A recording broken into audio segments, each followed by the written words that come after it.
Well, as John Lennon once said, another year over and a new one just begun. It's 2023, and 2022 was a pretty big year for Turtles. Now, there was a ton of action figures coming out in 2022, but to be honest, I wasn't collecting that much outside of TMNT. I was collecting a little bit of Motu Origins. I mostly fell out of the line this past year.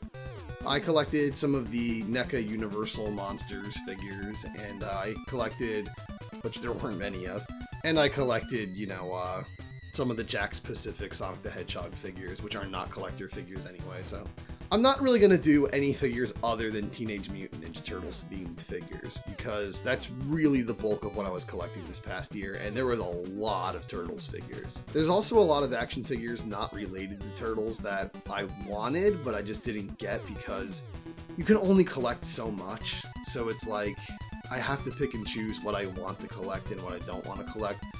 I've never collected Mythic Legions, but man, I wanted that Headless Horseman figure so bad. Anyone who follows my channel knows how much I love the Legend of Sleepy Hollow, the town of Sleepy Hollow, and the holiday of Halloween, the whole season of Halloween.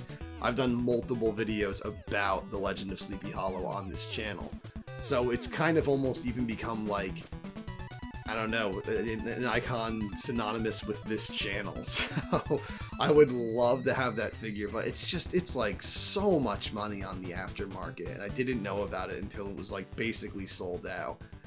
And it's such a beautiful figure. I would just put that package up in my room around Halloween as like a display piece. I would have the figure out all year round, but it's such a nice figure, and it's something that's important to me, but I just had to pass. There might be a variant coming out next Halloween, and when the variant comes out, maybe the price of the old one might go down a little bit on the aftermarket. I'll have to see, but at the moment, I'm not looking to spend over $300 on an action figure, even if it comes with a horse. But yeah, Mythic Legions is one of those lines that, like, I don't collect it. There's so much for it. It's very expensive. It's very exclusive, I guess you could say. It's just been going on for so long, and I didn't learn about it until only a few years ago, and the line had already been going on so long at that point, and there'd just be too much to collect, and I will never get into collecting Mythic Legions, but it is a really cool line. I actually do wish there was more stuff like that isn't, based on some movie from the 80s or some cartoon from the 80s, because, I love my 80s, I love my 90s, I love my retro, franchise stuff, but I also love just action figures, and I would like more unique action figures. Well, that's enough of that, though. Let's get to why you came here. This is going to be my top 10 favorite Teenage Mutant Ninja Turtle action figures released in 2022. Some of these I can't even believe were 2022. They feel like so long ago that they came out that it blows my mind that they're part of the past year. Honorable mentions, I will say, go to Robotic Bebop and Rocksteady, Mighty Bebop and Super Rocksteady, or was it Super Bebop and Mighty Rocksteady? Even the creators of the show couldn't remember. But those figures are really good. I just think there's just not enough about them that pluses them enough to be top 10 material, but they are really good, solid, big, chunky figures. I think they're actually superior to the original Bebop and Rocksteady. Also, before I dive into the list, I'd say stick around to the end. I have a major announcement coming. There's already been previews for it popping up on my channel, so I'm sure you already know what that announcement is, but there's something pretty major I'm going to be part of soon. Alright, so without any further ado, let's get to number 10 on my list. Number 10, I'm going to give to the crossover with Universal Monsters they did, to the Leo as the Hunchback. It's a fantastic figure. The sculpt is mind-blowingly good. Like, the detail on him is insane. The paint is insane. The little, like, shiny bugs all over him. The only reason it really loses some points for me is that it really doesn't look like Leo. As I said in my toy haul, I usually think of these as, the Turtles basically wearing very high-end cosplays, and there's no way Leo's wearing that cosplay with the way the body's shaped and how far apart the shoulders are and stuff. There's no way actual Leo is anywhere inside of that, so it's just kind of this weird mutant creature that kind of resembles Leonardo, but is also a hunchback monster, which is cool. It's fine, but it's not really Leo. Also, my other gripe is that it's really not any of the Universal monsters either. It's not quite Fritz, it's not quite Igor, it's not quite Quasimodo. It's just kind of a hunchback. He's dressed like Shrek, actually, more than any of the hunchback characters from Universal.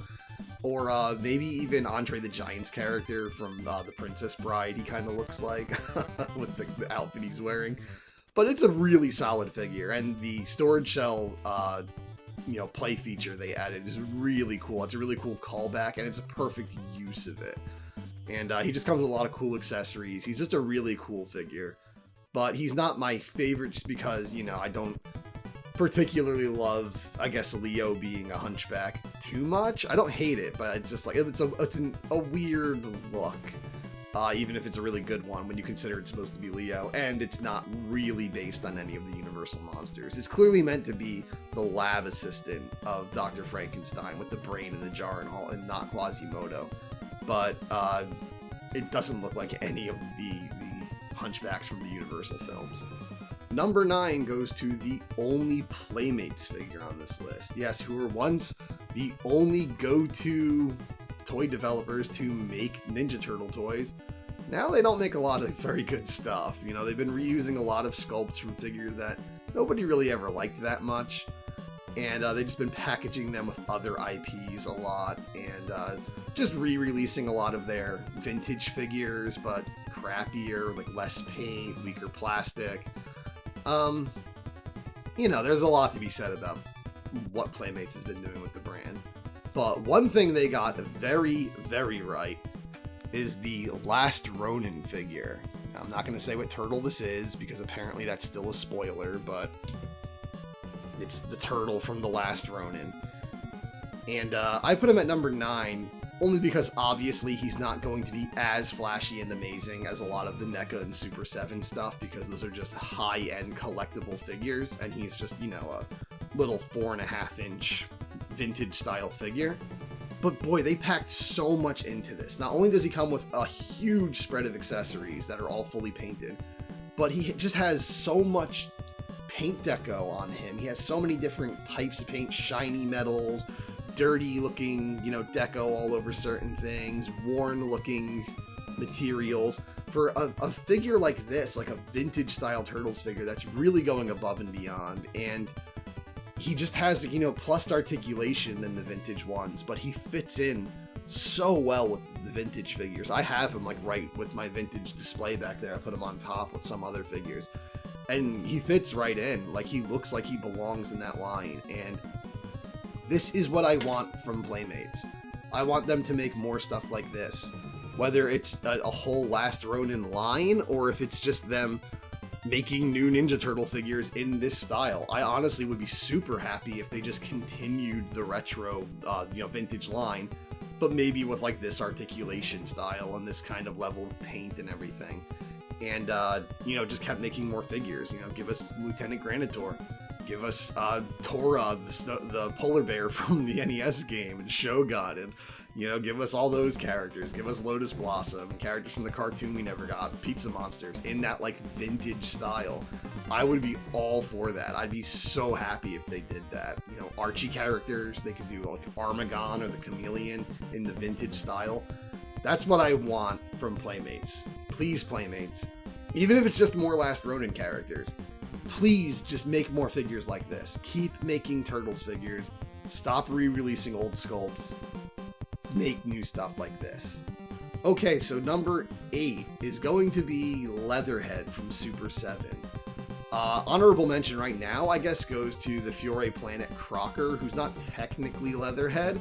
And the only reason he's probably not on this list is because, not that he's not officially Turtles, but because I still don't have mine. I don't know what it is about Leatherhead figures. So the first year I was doing toy hauls on my channel, I had Leatherhead pre-ordered, and he took forever to... that was a running thing on my channel. Everyone else had their Leatherhead for a year before I got mine from the NECA line. And now the same thing's happening. Everyone had their Crocker back in September, and here it is in January. I'm still being told, coming soon on Big Bad Toy Store. So Big Bad Toy Stores, taking a long time with my Crocker. I'm actually about to just send them a message and check to see if there's something wrong with the shipment, because at this point it feels like there is, because everyone else has gotten their Crocker. But anyway, let's get back to Super 7 Leatherhead. Super 7 Leatherhead is one of the best figures they did all year. Some people have had some problems with the joints, the legs being very weak, and he is very top heavy. I did come across some issues where you do have to stand him up pretty tall to get him to stand. But he stands pretty good. I haven't had him slouch or fall on my shelf once since I put him up there, and he just looks really good. Again, especially if you watch my Turtle Talk videos, I complained so much about how tiny he was in the vintage line, and how much I hated that as a kid, how he was supposed to be humongous. Well, they made him humongous. He's gigantic.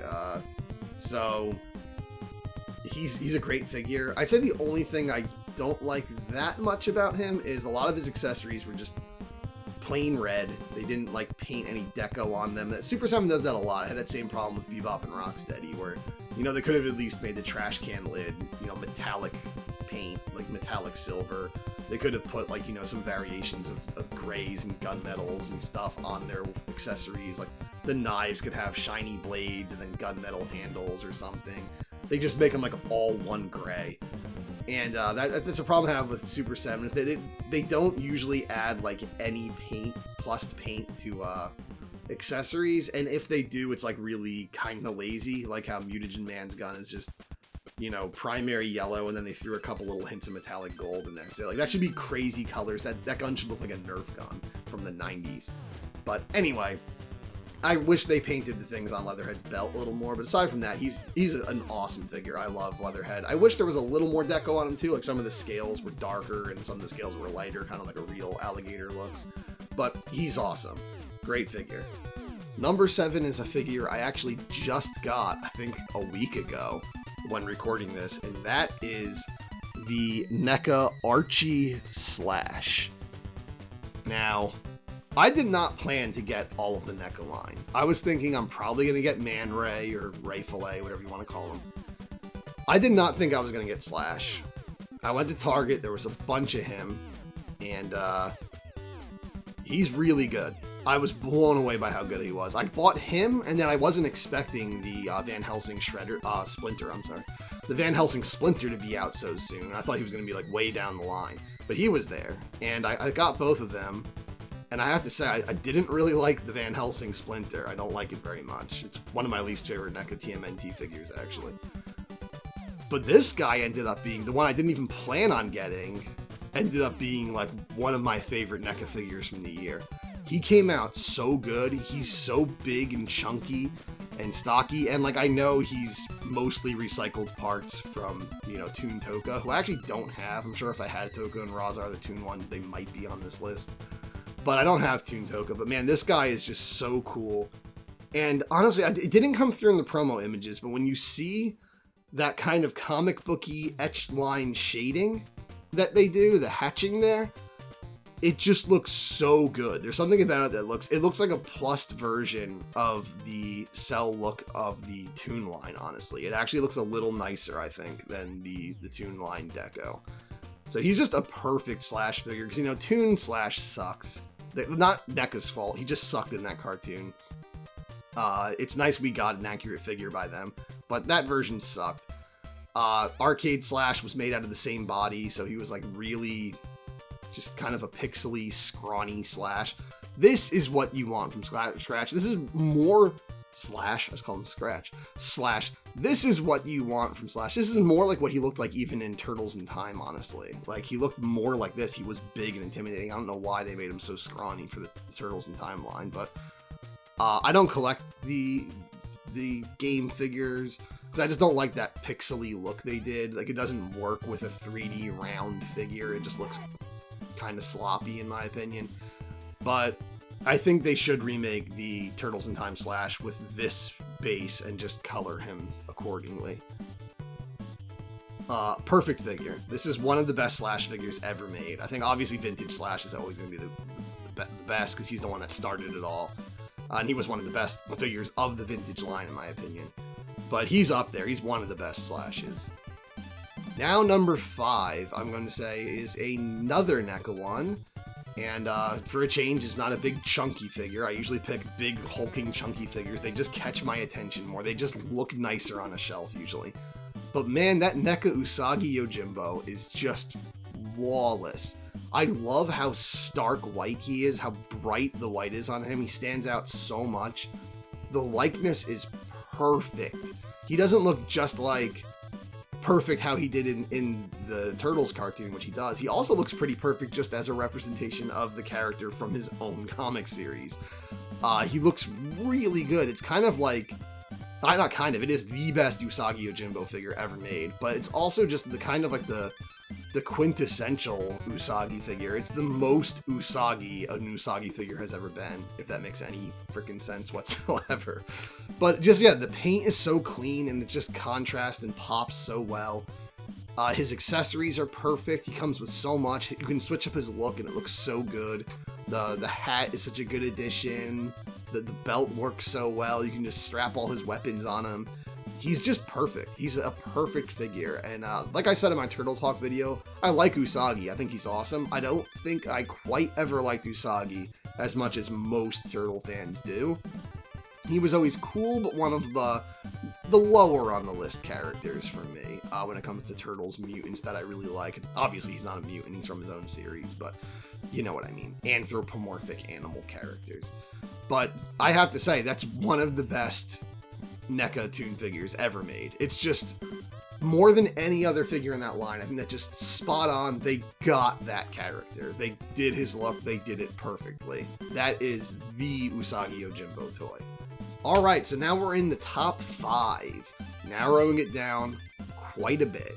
I would say number 5 is the Mike the Sewer Surfer from Super 7. This one is pretty perfect. I would say this is the best turtle figure that Super 7 has done so far. It's so flashy. It looks so good. The facial expressions from the different heads you can have are so just charming and fun. The color scheme is spot on.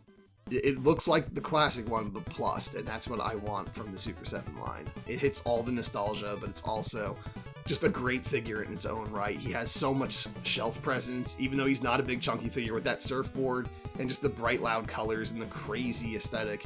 He just stands out so much. He's so radical. He looks like, you know, he just came out of the late 80s and the early 90s. Like, you know, Saved by the Bell just threw this toy up, and he looks so cool. He looks amazing. The only reason I put him lower than a lot of other figures here in the top 5 is because the execution's a little weak. Again, they didn't put any deco on the crab accessory. It's just flat red. I think they could have at least put, you know, some like, maybe some, you know, polished kind of black for the eyes, like shiny black for the eyes. Maybe a little bit of dry brush on there too to give it like a crusty look, but whatever. It's not the end of the world. The biggest problem, I think, is he comes with those wave makers, those, like, you know, those little shredding wheels. He comes with 2 of them. The vintage one only came with 1, but there's nowhere to plug it in to the board. There used to be pegs and holes all over the board, so you could stand Mike on it, put the crab on it, put the wheel on it.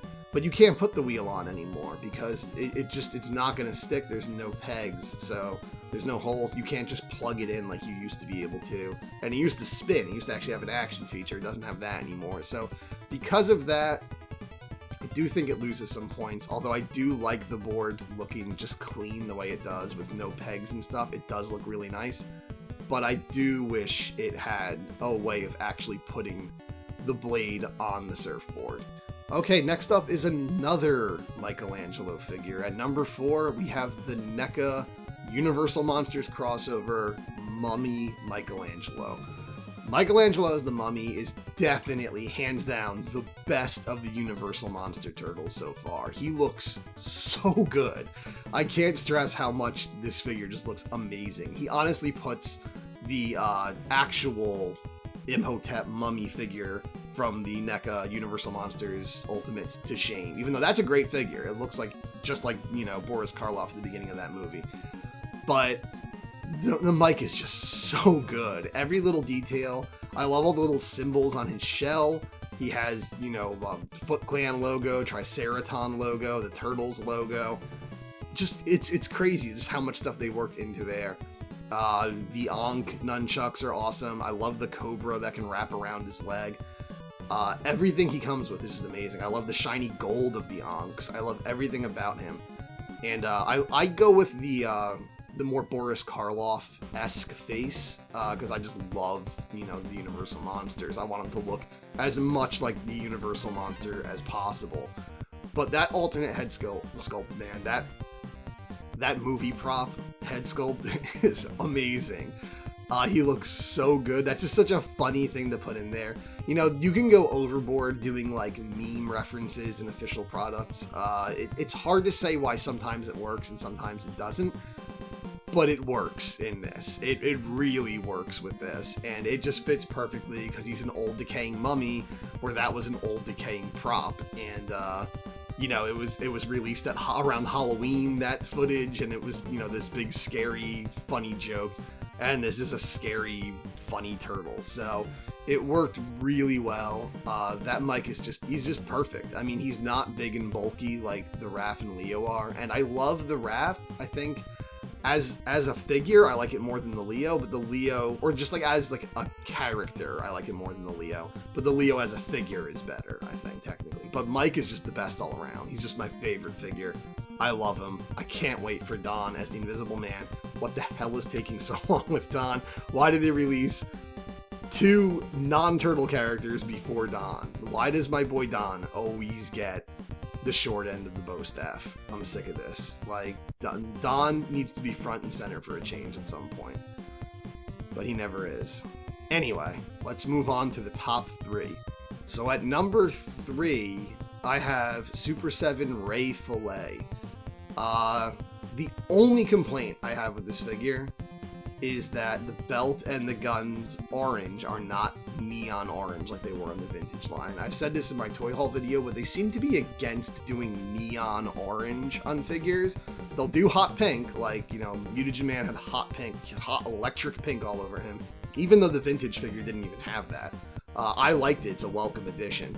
But then they took away the neon for the neon orange on Sewer Surfer Mike and Ray Fillet, and that's a shame. I would have loved some neon orange on him. But aside from that, he's just amazing. He's not particularly tall. He's not like a huge figure, but he's so wide.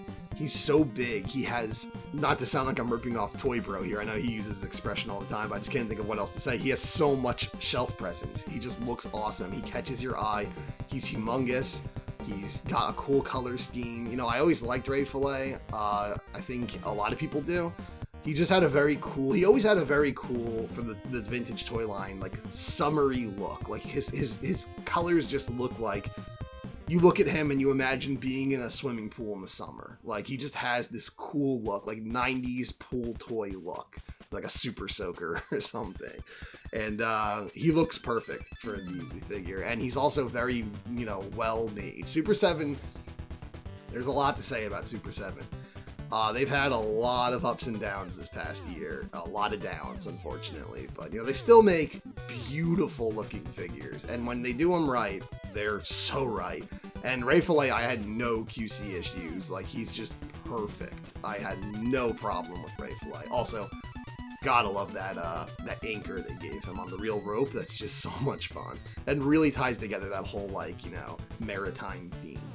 Okay, number 2, I'm going to say, is another Super 7 figure, and another Slash figure. It's the Super 7 Ultimate Slash.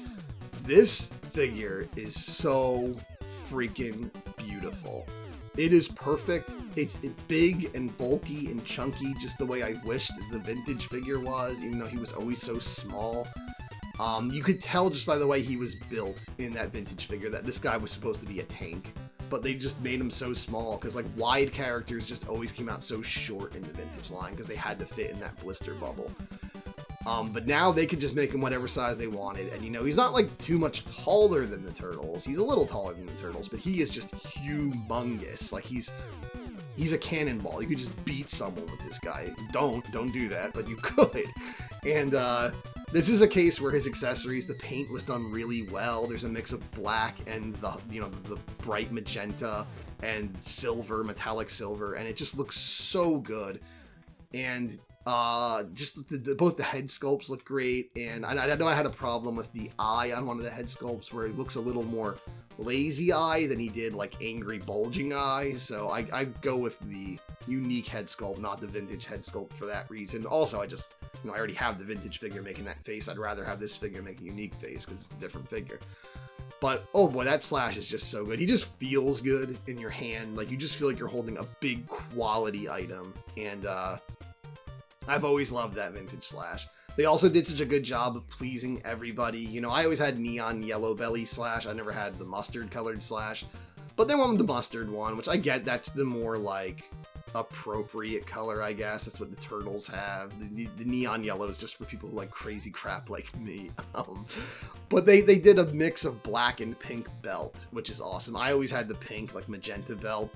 But there's a lot of people who had the black belt, and they just did the perfect combination of the two colors, and they added some other deco to it, and it looks so good. Like, the textures on that guy look so good. His skin, especially his belly, like, I have to say, like, the way they did the dry brushing on it and all, and the shading and all, it wouldn't look as good with the neon yellow. So I have to say, it looks really good with the warm mustardy kind of color. And yeah, it's an amazing figure. I love that figure. Super 7 Slash is just one of the best in the line. I think it's the second best figure in their entire line. All right, so here we are at number 1. This is the one I cannot believe was even 2022, but you probably already know what it's going to be. It's another Super 7 one. It is Muckman and Joe Eyeball.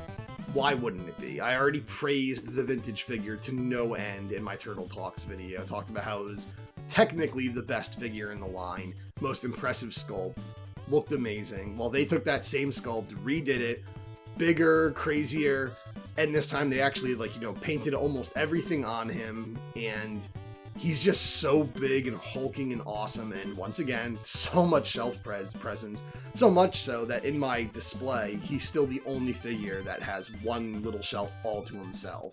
The other ones have, like, 3 to 5 characters crammed on each shelf, whereas, or 3 to 4. And he has just him because, well, Joe Eyeball's there, but you know what I mean. It's just him because he's a work of art. Like, he should be displayed like a work of art. If I had to complain about anything, I would say I wish they painted his gun. Like, they painted all the cans on his gun. Maybe like a rusty, like dry grayish rusty colors, but still I wish they did that.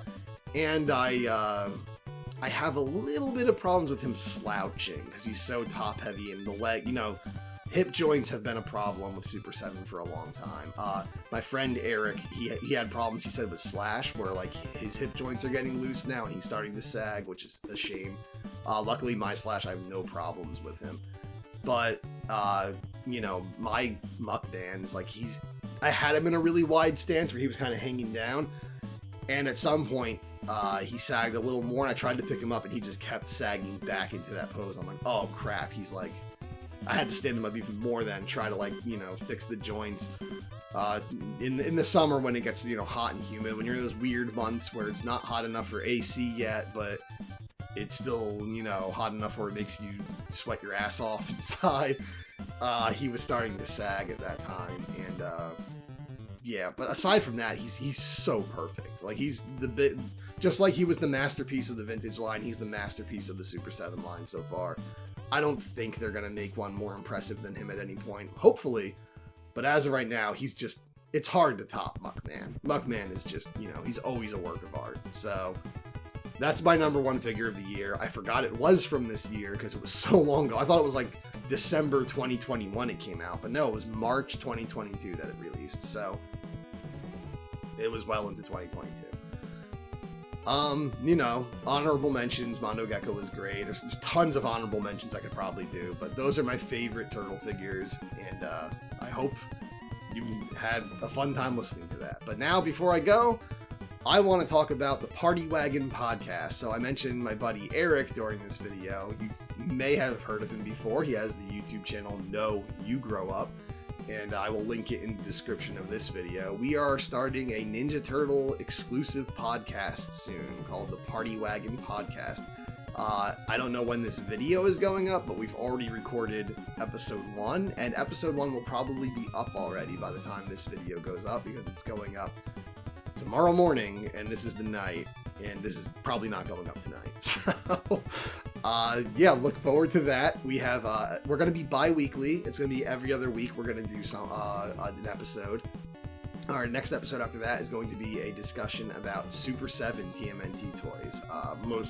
More specifically, the Ultimates, not the reactions. But it's a pretty easygoing podcast. You know, we're natural. We're just going to, you know, talk. We talk about all things TMNT, comics, cartoons, video games, movies, and of course, probably most of all, the action figures. And we'll just let ourselves talk about whatever we want to talk about. And episode 1 is a retrospect on the 1987 cartoon series, which, you know, no one's talked about before. No, we had a blast talking about it, and honestly, we barely even got started on things to say about that cartoon. And the podcast is like 2 hours long. So I hope you look forward to it. If you really like hearing me ramble about Teenage Mutant Ninja Turtles, and, you know, he loves to ramble about Teenage Mutant Ninja Turtles, then this is the podcast for you. We're going to be on Spotify. We're going to be on, you know, most places where you can find podcasts. And we're also going to post video versions of them eventually on YouTube. Probably in between each audio episode, we'll do, you know, an audio episode goes up one week. The next week, that same audio episode will be uploaded to YouTube in video form to our channel. Our channels, maybe my channel, maybe his channel, maybe both. We haven't really decided yet, but I would like to get them up on YouTube. And then the week after that will be a new audio episode. And then that episode, the week later, will go to YouTube, and so on and so forth. So we're really excited about this. I really hope you guys enjoy it. I really hope you guys listen to it. I really hope, you know, we just help people enjoy Turtles even more and reach out to people who love Turtles as much as we do. So, cowabunga, guys. Had a great time in 2022. This is hoping for a great 2023 and hopefully some great new figures in 2023. So, take care. Do all the liking and subscribing and the sharing and the bell stuff.